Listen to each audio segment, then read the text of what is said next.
ಮಮತಾ ಬ್ಯಾನರ್ಜಿ ಅವರು ಅಂತಂದ್ರೆ ಅವ್ರು ಹೇಳಿದ್ದೇ ವೇದವಾಕ್ಯ. ಅವರ ವಿಚಾರದಲ್ಲಿ ಟಿಎಂಸಿಯ ಶಾಸಕರೇ ಈ ರೀತಿಯ ಉದಾಸೀನ ತೋರಿಸಿದ್ರ? ಟಿಎಂಸಿ ಶಾಸಕರಿಗೆ ಸ್ಪಷ್ಟವಾಗಿ ಗೊತ್ತು ಇದೊಂದು ಡ್ರಾಮಾ ಅನ್ನೋದು. 24 ಗಂಟೆಯ ಒಳಗೆ ಅಭಿಷೇಕ್ ಬ್ಯಾನರ್ಜಿ ಮೇಲೆ, ಕಲ್ಯಾಣ್ ಬ್ಯಾನರ್ಜಿ ಮೇಲೆ ಏಕದಮ್ ದಾಳಿ ಆಗುತ್ತೆ ಅಂತಂದ್ರೆ ಇದಕ್ಕೆ ಏನರ್ಥ? ಅಭಿಷೇಕ್ ಬ್ಯಾನರ್ಜಿ ಅವರ ಮೇಲೆ ನಡೆದಂತ ದಾಳಿಗೆ ಪ್ರತಿಭಟನೆ ಅಂತ ಎಲ್ಲೂ ಕಾಣಲೇ ಇಲ್ಲ. ಯಾರು ಸತ್ನಲ್ಲ ಅವನಿಗೆ ಧಿಕ್ಕಾರ ಕೂಗ್ತಾ ಇದ್ರು. ಅವನನ್ನು ನೋಡಕ್ಕೆ ಬಂದಂತಹ ಅಭಿಷೇಕ್ ಬ್ಯಾನರ್ಜಿಗೆ ಧಿಕ್ಕಾರ ಕೂಗ್ತಾ ಇದ್ರು. ಆ ಹೆಲ್ಮೆಟ್ ಎಲ್ಲಿಂದ ಬಂತು? ಯಾರ ಹತ್ರ ಇತ್ತು ಆ ಹೆಲ್ಮೆಟ್? ಅಭಿಷೇಕ್ ಬ್ಯಾನರ್ಜಿ ಅಂತಹ ಒಬ್ಬ ಸಂಸದ ಕಾರ್ನಲ್ಲಿ ಹೋಗೋದು ಬಿಟ್ಟು ಬೈಕ್ನಲ್ಲಿ ಹಾಕೋದು. ಅಭಿಷೇಕ್ ಬ್ಯಾನರ್ಜಿ ಅವರ ಖಾಸಗಿ ಭದ್ರತಾ ಸಿಬ್ಬಂದಿ ಕೂಡ ಅಲ್ಲಿರೋದಿಲ್ಲ. ಎಲ್ಲಿ ಹೋದ್ರು ಎಲ್ಲರೂ? ಸ್ನೇಹಿತರೆ ನಮಸ್ಕಾರ, ಹೊಸದಿಗಂತ ಡಿಜಿಟಲ್ ಚಾನಲ್ಗೆ ಸ್ವಾಗತ. ಪಶ್ಚಿಮ ಬಂಗಾಳದಲ್ಲಿ ಕಳೆದ 2 ದಿನಗಳಿಂದ ಏನೆಲ್ಲ ನಡೀತಿದೆ ಅನ್ನೋದನ್ನ ನೀವು ನೋಡಿದ್ದೀರಿ. ಮಾಜಿ ಮುಖ್ಯಮಂತ್ರಿ ಟಿಎಂಸಿ ಅಧಿನಾಯಕಿ ಮಮತಾ ಬ್ಯಾನರ್ಜಿ ಅವರ ಒಂದು ಪ್ಲ್ಯಾನ್ ಏನಿದೆ ಅದು ಟುಸ್ ಆಯಿತು ಅನ್ನೋದನ್ನು ಟಿಎಂಸಿ ಶಾಸಕರೇ ತೋರಿಸ್ಕೊಟ್ಬಿಟ್ಟಿದ್ದಾರೆ. ಇದೇನಿದು? ಅವರ ಪ್ಲಾನನ್ನು ಅವರ ಶಾಸಕರೇ ಟುಸ್ ಮಾಡಿಬಿಟ್ರಾ? ಇದನ್ನು ಹೇಳೋದಕ್ಕೆ ಮುಂಚೆ ಮಮತಾ ಬ್ಯಾನರ್ಜಿಯವರ ಅಳಿಯ ಅಂದರೆ ಟಿಎಂಸಿಯ ಯುವ ನಾಯಕ ಅಭಿಷೇಕ್ ಬ್ಯಾನರ್ಜಿಯವರ ಮೇಲೆ ನಡೆದಂಥ ಒಂದು ಹಲ್ಲೆ ಏನಾಯಿತು ಅದನ್ನು ಇನ್ನೊಂದು ಸಲ ನೋಡಿದೆ.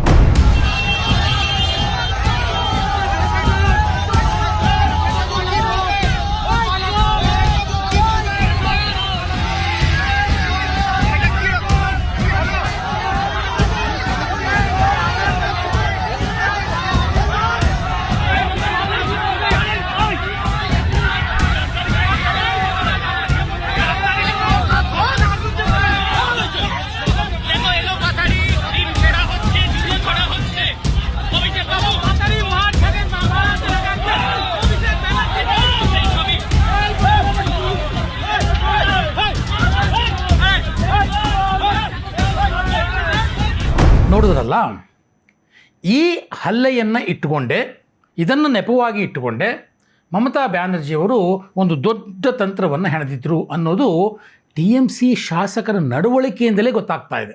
ಬೇರೆ ಯಾರೂ ಆರೋಪ ಮಾಡ್ತಿರೋದಲ್ಲ. ಇದು ಹೇಗೆ? ನಾನು ನಿಮಗೆ ಒಂದೊಂದಾಗಿ ಹೇಳ್ತಾ ಹೋಗ್ತೇನೆ. ಅದಕ್ಕೆ ಮುಂಚೆ ನಮ್ಮ ಚಾನಲನ್ನು ನೀವು ಇನ್ನೂ ಸಬ್ಸ್ಕ್ರೈಬ್ ಮಾಡ್ಕೊಳ್ಳಿಲ್ಲ ಅಂದರೆ ದಯವಿಟ್ಟು ಸಬ್ಸ್ಕ್ರೈಬ್ ಮಾಡ್ಕೊಳ್ಳಿ. ಈ ವಿಡಿಯೋನ ಸಂಪೂರ್ಣ ನೋಡಿ, ಕಮೆಂಟ್ ಮಾಡಿ, ಲೈಕ್ ಮಾಡಿ ಮತ್ತು ಶೇರ್ ಮಾಡಿ. ಸ್ನೇಹಿತರೆ, ಅಭಿಷೇಕ್ ಬ್ಯಾನರ್ಜಿ ಅವರ ಮೇಲಿನ ಹಲ್ಲೆಯನ್ನು ಇಟ್ಟುಕೊಂಡು ರಾಜ್ಯದಾದ್ಯಂತ ಒಂದು ಹೋರಾಟವನ್ನು ರೂಪಿಸಬೇಕು ಅಂತ ಮಮತಾ ಬ್ಯಾನರ್ಜಿ ಮತ್ತು ಅಭಿಷೇಕ್ ಬ್ಯಾನರ್ಜಿ ಸ್ವತಃ ಒಂದು ಆಲೋಚನೆ ಮಾಡಿದರು. ಅದಕ್ಕೋಸ್ಕರ ಭಾನುವಾರ ಎಲ್ಲ ಶಾಸಕರ ಸಭೆಯನ್ನು ಕರೆದಿದ್ದರು ಮಮತಾ ಬ್ಯಾನರ್ಜಿಯವರ ಮನೆಗೆ. ಒಟ್ಟು ಟಿ ಎಂ ಸಿಯಲ್ಲಿ 80 ಶಾಸಕರಿದ್ದಾರೆ ಸ್ನೇಹಿತರೆ. ಆ 80 ಶಾಸಕರ ಪೈಕಿ ಆ ಸಭೆಗೆ ಬಂದವರು ಕೇವಲ 20 ಜನ. ಇನ್ನು ಉಳಿದ 60 ಶಾಸಕರು ಮಮತಾ ಬ್ಯಾನರ್ಜಿಯವರ ಈ ಒಂದು ಸಭೆಯ ಬಗ್ಗೆ ಡೋಂಟ್ ಕೇರ್ ಆ್ಯಟಿಟ್ಯೂಡನ್ನು ತೋರಿಸ್ಬಿಟ್ರು.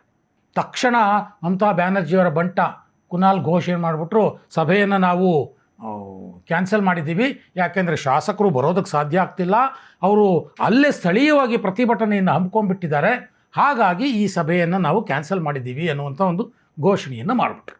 ಆದರೆ ವಾಸ್ತವ ನೋಡಿ, ಆ 80 ಶಾಸಕರ ಪೈಕಿ ಯಾವ ವಿಧಾನಸಭಾ ಕ್ಷೇತ್ರದಲ್ಲೂ ಸಹ ಸ್ಥಳೀಯವಾಗಿ ಅಭಿಷೇಕ್ ಬ್ಯಾನರ್ಜಿಯವರ ಮೇಲೆ ನಡೆದಂಥ ದಾಳಿಗೆ ಪ್ರತಿಭಟನೆ ಅಂತ ಎಲ್ಲೂ ಕಾಣಲೇ ಇಲ್ಲ. ಅಭಿಷೇಕ್ ಬ್ಯಾನರ್ಜಿಯವರ ಮೇಲೆ ನಡೆದಂಥ ದಾಳಿಯನ್ನು ಯಾವ ಶಾಸಕರೂ ಸಹ ಸೋಷಿಯಲ್ ಮೀಡಿಯಾದಲ್ಲೂ ಆಗಲಿ ಖಂಡಿಸಿದ್ದನ್ನು ಯಾರೂ ನೋಡಲೇ ಇಲ್ಲ. ಅರೆ ಇದೇನಿದು? ಅಭಿಷೇಕ್ ಬ್ಯಾನರ್ಜಿ ಅಂತಂದರೆ ಒಂದು ರೀತಿ ಕಮಾಂಡರು ಇಡೀ ಪಕ್ಷಕ್ಕೆ. ಮಮತಾ ಬ್ಯಾನರ್ಜಿಯವರು ಅಂತಂದರೆ ಅವ್ರು ಹೇಳಿದ್ದೇ ವೇದವಾಕ್ಯ. ಅವರ ವಿಚಾರದಲ್ಲಿ ಟಿ ಎಂ ಸಿಯ ಶಾಸಕರೇ ಈ ರೀತಿಯ ಉದಾಸೀನ ತೋರಿಸಿದ್ರಾ?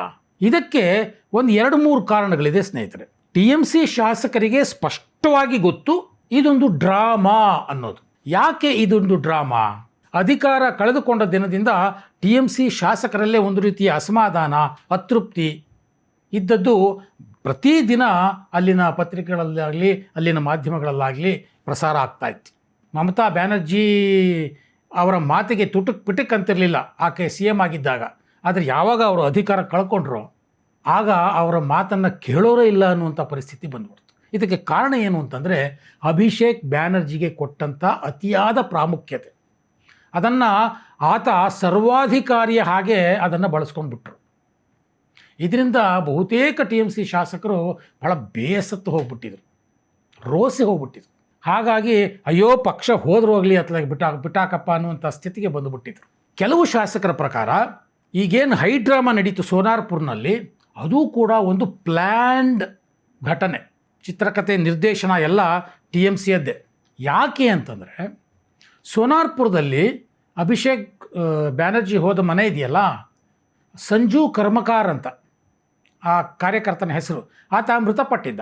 ಅವರ ಮನೆಗೆ ಹೋಗ್ಬಿಟ್ಟು ಅವರ ಅಪ್ಪ ಅಮ್ಮನಿಗೆ ಸಾಂತ್ವನ ಹೇಳಲಿಕ್ಕೆ ಅಭಿಷೇಕ್ ಬ್ಯಾನರ್ಜಿ ಹೋದರು. ಇವರು ಹೇಳಿದ್ದೇನು ಅಂತಂದರೆ ಪೋಸ್ಟ್ ಪೋಲ್ ವೈಲೆನ್ಸ್ ಅಂದರೆ ಮತದಾನದ ನಂತರದಲ್ಲಿ ಪಶ್ಚಿಮ ಬಂಗಾಳದಲ್ಲಿ BJP ಅಧಿಕಾರಕ್ಕೆ ಬಂದ ನಂತರದಲ್ಲಿ ಚುನಾವಣಾ ಹಿಂಸಾಚಾರಗಳು ನಡೆದವು. ಆ ಹಿಂಸಾಚಾರಕ್ಕೆ ಈ ಸಂಜು ಅನ್ನುವಂಥ TMC ಕಾರ್ಯಕರ್ತ ಬಲಿಯಾದ. ಆದರೆ ಇದು ಸುಳ್ಳು ಅನ್ನೋದು ಸ್ಥಳೀಯರೇ ಹೇಳುವಂತಹ ಮಾತು. ಯಾವ ಪೋಸ್ಟ್ ಪೋಲ್ ಹಿಂಸಾಚಾರವೂ ನಡೆದೇ ಇಲ್ಲ ಸೋನಾರ್ಪುರ್ನಲ್ಲಿ. ಇದಕ್ಕೆ ಪೂರಕ ಅನ್ನೋ ಹಾಗೆ ಆ ಮನೆಯಲ್ಲಿ ಅಪ್ಪ ಅಮ್ಮನಿಗೆ ಸಾಂತ್ವನ ಹೇಳ್ತಿದ್ದಾಗ ಅಭಿಷೇಕ್ ಬ್ಯಾನರ್ಜಿ ಹೊರಗಡೆ ಸ್ಥಳೀಯರು ನಿಂತ್ಕೊಂಡು ಅದೇ ಸಂಜುಗೆ, ಯಾರು ಸತ್ನಲ್ಲ ಅವನಿಗೆ ಧಿಕ್ಕಾರ ಕೂಗ್ತಾ ಇದ್ರು. ಅವನನ್ನು ನೋಡೋಕ್ಕೆ ಬಂದಂತಹ ಅಭಿಷೇಕ್ ಬ್ಯಾನರ್ಜಿಗೆ ಧಿಕ್ಕಾರ ಕೂಗ್ತಾ ಇದ್ರು. ಆ ವಿಜುವಲ್ಸನ್ನು ಒಂದ್ಸಲಿ ನೋಡಿ.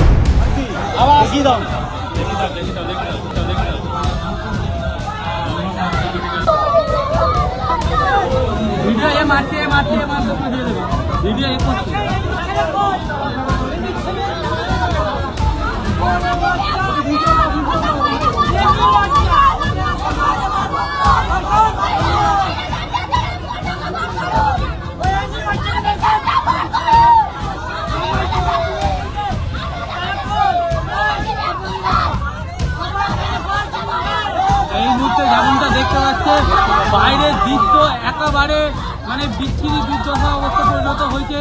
প্রশাসন নাকি এখনো এসে পৌঁছায়নি। ಈ ಸತ್ತ TMC ನಾಯಕ ಇದ್ದಾನಲ್ಲ, ಈತ ಅಂಥಿಂಥ ವ್ಯಕ್ತಿಯಲ್ಲ, ಮಹಾನ್ ಖತರ್ನಾಕ್. ಅಷ್ಟಿಷ್ಟು ಕಿರುಕುಳ ಕೊಟ್ಟಿಲ್ಲ ಅಲ್ಲಿನ ಜನರಿಗೆ. ಅದು ಆ ಜನರ ಆಕ್ರೋಶದಿಂದಲೇ ಗೊತ್ತಾಗ್ತಾ ಇತ್ತು. ಅಂಥವರ ಮನೆಗೆ ಅಭಿಷೇಕ್ ಬ್ಯಾನರ್ಜಿ ಬಂದಿದ್ದರು ಸುಳ್ಳು ಹೇಳಿಕೊಂಡು. ಏನೋ ಪೋಸ್ಟ್ ಪೋಲ್ ವೈಲೆನ್ಸ್ನಲ್ಲಿ ಈತ ಸತ್ತ ಅಂತ.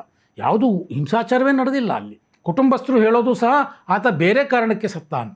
ಆದರೂ ಈ ಡ್ರಾಮಾನ ಪ್ಲ್ಯಾನ್ ಮಾಡಿದರು TMC ನಾಯಕ, ಅದರಲ್ಲೂ ಮುಖ್ಯವಾಗಿ ಅಭಿಷೇಕ್ ಬ್ಯಾನರ್ಜಿಯವರ ಕಟ್ಟ ಬೆಂಬಲಿಗರು. ಇದು ಮೊದಲನೇದಾಯಿತು. ಇನ್ನು ಎರಡನೇ ವಿಚಾರ ಬಂತಂದರೆ ಹೆಲ್ಮೆಟ್ ವಿಚಾರ.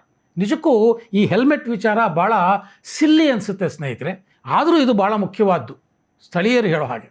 ಆ ಹೆಲ್ಮೆಟ್ಟು ಎಲ್ಲಿಂದ ಬಂತು, ಯಾರ ಹತ್ರ ಇತ್ತು ಆ ಹೆಲ್ಮೆಟ್ಟು? ಗಲಾಟೆ ಆದಾಗ ಯಾರೋ ತಂದು ಆ ಹೆಲ್ಮೆಟನ್ನು ಹಾಕ್ತಾರೆ. ನೀವು ಬಹುಶಃ ವಿಜುವಲ್ಸಲ್ಲಿ ನೋಡಿರಬೇಕು, ವಿಡಿಯೋದಲ್ಲಿ. ಯಾರೋ ಅಕ್ಕಪಕ್ಕದಲ್ಲಿ ಹೋಗುವಂಥವ್ರು, ಬೈಕಲ್ಲಿ ಓಡಾಡುವಂಥವ್ರು ಅವರ ಹೆಲ್ಮೆಟನ್ನು ತೆಗೆದು ಹಾಕುತ್ತಾರೆ ಅಂತಂದರೆ ಓಕೆ, ಒಪ್ಕೋಬೋದು. ಆದರೆ ಅಲ್ಲಿ ಅಭಿಷೇಕ್ ಬ್ಯಾನರ್ಜಿಯವರಿಗೆ ಹಾಕಿರೋದು ಕ್ರಿಕೆಟ್ ಹೆಲ್ಮೆಟ್ಟು. ಅಲ್ಲಿನ ಸ್ಥಳೀಯರು ಹೇಳೋ ಪ್ರಕಾರ ಆ ಭಾಗದಲ್ಲಿ ಯಾರ ಮನೆಯಲ್ಲೂ ಆ ಕ್ರಿಕೆಟ್ ಹೆಲ್ಮೆಟ್ಟೇ ಇಲ್ಲ. ಹಾಗಾದರೆ ಅದನ್ನು ಮುಂಚೆನೇ ಪ್ಲ್ಯಾನ್ ಮಾಡಿ ತಂದಿದ್ರಾ ಕ್ರಿಕೆಟ್ ಹೆಲ್ಮೆಟ್ನ? ಇಂಥದ್ದೊಂದು ಪ್ರಶ್ನೆಯನ್ನು ಸ್ಥಳೀಯರು ಕೇಳ್ತಾ ಇದ್ದಾರೆ. ಹಾಗಾಗಿಯೇ ಈ ಇಡೀ ಘಟನೆ ಅಭಿಷೇಕ್ ಬ್ಯಾನರ್ಜಿಯವರನ್ನು ತಮ್ಮ ಉತ್ತರಾಧಿಕಾರಿ ಅಂತ ಇನ್ನೊಂದು ಸಲ ಪ್ರತಿಷ್ಠಾಪನೆ ಮಾಡಲಿಕ್ಕೆ ಮಮತಾ ಬ್ಯಾನರ್ಜಿಯವರು ಹೂಡಿರುವಂಥ ಒಂದು ಪ್ಲ್ಯಾನು ಅನ್ನೋದು TMC ಶಾಸಕರಿಗೆ ಮನವರಿಕೆ ಆಗೋಗ್ಬಿಟ್ಟಿತ್ತು. ಹಾಗಾಗಿ ಮಮತಾ ಬ್ಯಾನರ್ಜಿ ಕರೆದ ಸಭೆಗೆ 60 ಶಾಸಕರು ಬರಲೇ ಇಲ್ಲ. ಇನ್ನೂ ಒಂದು ವಿಚಾರ ಸ್ಥಳೀಯರು ಎತ್ತುತ್ತಾರೆ. ಅಭಿಷೇಕ್ ಬ್ಯಾನರ್ಜಿಯಂತಹ ಒಬ್ಬ ಸಂಸದ TMCಯಂತಹ ಪ್ರಬಲ ಪಕ್ಷದ ಎರಡನೇ ಅತಿ ಪ್ರಬಲ ನಾಯಕ ಕಾರ್ನಲ್ಲಿ ಹೋಗೋದು ಬಿಟ್ಟು ಬೈಕ್ನಲ್ಲಿ ಯಾಕೆ ಹೋದರು? ಇದು ಮತ್ತೊಂದು ಪ್ರಶ್ನೆ. ಸೊ ಈ ಎಲ್ಲ ಡ್ರಾಮಾ ಮೊದಲೇ ಫಿಕ್ಸ್ ಆಗಿತ್ತು ಅನ್ನೋದಕ್ಕೆ ಇನ್ನೂ ಒಂದು ಉದಾಹರಣೆ ಕೊಡ್ತಾರೆ. ಆ ಸೋನಾರ್ಪುರಕ್ಕೆ ಹೋಗೋದಕ್ಕೆ ಮುಂಚೆನೇ ಅಭಿಷೇಕ್ ಬ್ಯಾನರ್ಜಿ, ನಾನು ಸೋನಾರ್ಪುರಕ್ಕೆ ಹೋಗ್ತಾ ಇದ್ದೀನಿ, ಅಲ್ಲಿ ನನಗೆ ಥ್ರೆಟ್ ಇದೆ ಅನ್ನುವಂಥ ಮಾತನ್ನು ಮೀಡಿಯಾ ಮುಂದೆ ಹೇಳೋಗ್ತಾರೆ. ಆದರೆ ಪೊಲೀಸ್ನವ್ರ ಜೊತೆ ಹೋಗೋದೇ ಇಲ್ಲ. ಹೋಗಲಿ, ಅಭಿಷೇಕ್ ಬ್ಯಾನರ್ಜಿಯವರ ಖಾಸಗಿ ಭದ್ರತಾ ಸಿಬ್ಬಂದಿ ಕೂಡ ಅಲ್ಲಿರೋದಿಲ್ಲ. ಎಲ್ಲಿ ಹೋದ್ರು ಎಲ್ಲರೂ? ನೀವು ನೋಡಿರ್ಬೇಕು, ಅಭಿಷೇಕ್ ಬ್ಯಾನರ್ಜಿ ಓಡಾಡ್ತಾರೆ ಅಂತಂದರೆ ಅವರಿಗೆ ಸರ್ಕಾರಿ ಭದ್ರತೆ ಒಂದು ಕಡೆ, ಆದರೆ ಅವ್ರಿಗೆ ಖಾಸಗಿ ಭದ್ರತೆ ಇರ್ತದೆ. ಅವರೇ ನೇಮಿಸ್ಕೊಂಡಂಥವ್ರು, ಅವರು ಒಬ್ಬರೂ ಕಾಣಲಿಲ್ಲ. ಹಾಗಾದರೆ ಅವರೆಲ್ಲ ಎಲ್ಲಿ ಹೋದರು? ಇನ್ನೂ ಒಂದು ವಿಚಾರ ನಿಮ್ಗೆ ಗೊತ್ತಿರಬೇಕು. ಏನಂತಂದರೆ ಅಭಿಷೇಕ್ ಬ್ಯಾನರ್ಜಿ ಮೇಲೆ ಕೋಳಿ ಮೊಟ್ಟೆ ಎಸೆಯೋದು, ಅವ್ರು ಸುತ್ತ ನಿಂತ್ಕೊಂಡು ಗಲಾಟೆ ಮಾಡಿದ್ರಲ್ಲ, ಅವ್ರ ಪೈಕಿ 5 ಜನರನ್ನು ಬಂಗಾಳ ಪೊಲೀಸ್ನವ್ರು ಈಗಾಗಲೇ ಬಂಧಿಸಿದ್ದಾರೆ. ಸೋನಾರ್ಪುರದ ಜನ ಹೇಳೋ ಹಾಗೆ ಆ 5 ಜನ ಪಕ್ಕಾ TMC ಪಕ್ಷದ ಕಾರ್ಯಕರ್ತರೇ. ನೋಡಿ, ಇದು ಭಾಳ ಇಂಟ್ರೆಸ್ಟಿಂಗ್. ಈ ವಿಚಾರ ಬೇರೆ TMC ಶಾಸಕರಿಗೆ ಗೊತ್ತಾಗೋದಿಲ್ವಾ? ಸೊ ಇಷ್ಟೆಲ್ಲ ಪ್ರಶ್ನೆಗಳು ಎದ್ದಿರುವಾಗ ಈ ಪ್ರಶ್ನೆಗಳಿಗೆ TMC ಶಾಸಕರ ಬಳಿ ಉತ್ತರ ಇದ್ದೇ ಇತ್ತು. ಏನು ಅಂತಂದರೆ ಇದೊಂದು ವೆಲ್ ಪ್ಲ್ಯಾನ್ಡ್ ಡ್ರಾಮಾ. ಇದಕ್ಕೆ ಪೂರಕವಾಗಿ ಇನ್ನೂ ಒಂದು ಘಟನೆ ನಡೀತು. ಕಲ್ಯಾಣ್ ಬ್ಯಾನರ್ಜಿ ಅಂತ ಇನ್ನೊಬ್ಬರು MP ಇದ್ದಾರೆ. ಅವರು ಅಭಿಷೇಕ್ ಬ್ಯಾನರ್ಜಿ ಮೇಲಿನ ದಾಳಿಯನ್ನು ಖಂಡಿಸಿ ಬೀದಿಗಿಳಿದ್ರು ಪ್ರತಿಭಟನೆ ಮಾಡೋದಕ್ಕೆ. ಅವ್ರ ಜೊತೆ ಒಂದು 4 ಜನ ಇದ್ದರು ಅಷ್ಟೇ. ಆ 4 ಜನದಲ್ಲೇ ಯಾರೋ ಒಬ್ಬರು ಅವ್ರ ತಲೆಗೆ ಹೊಡೆದ್ಬಿಟ್ರು. ಅವ್ರು ದಿಢೀರಂತ ನೆಲಕ್ಕೆ ಬಿದ್ದುಬಿಟ್ರು. ಏನೋ ಆಯಿತು ಅನ್ನೋ ಥರ ಅಲ್ಲಿ ಡ್ರಾಮಾ ಶುರು ಮಾಡಿಬಿಟ್ರು. ಅದು ಆ ವಿಡಿಯೋ ನೋಡಿದಂಥ ಯಾರಿಗೇ ಆದರೂ ಅನಿಸುತ್ತೆ ಅದು ಡ್ರಾಮಾ ಅಂತ. ಇನ್ನು TMC ಶಾಸಕರಿಗೆ ಅನಿಸದೇ ಇರುತ್ತಾ? ಅದೊಂದು ವಿಡಿಯೋವನ್ನು ನೋಡಿಬಿಡಿ.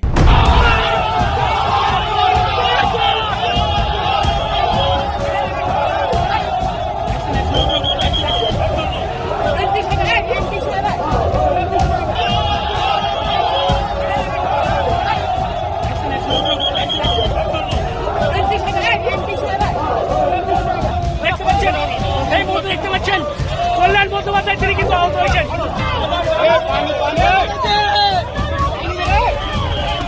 পানি পানি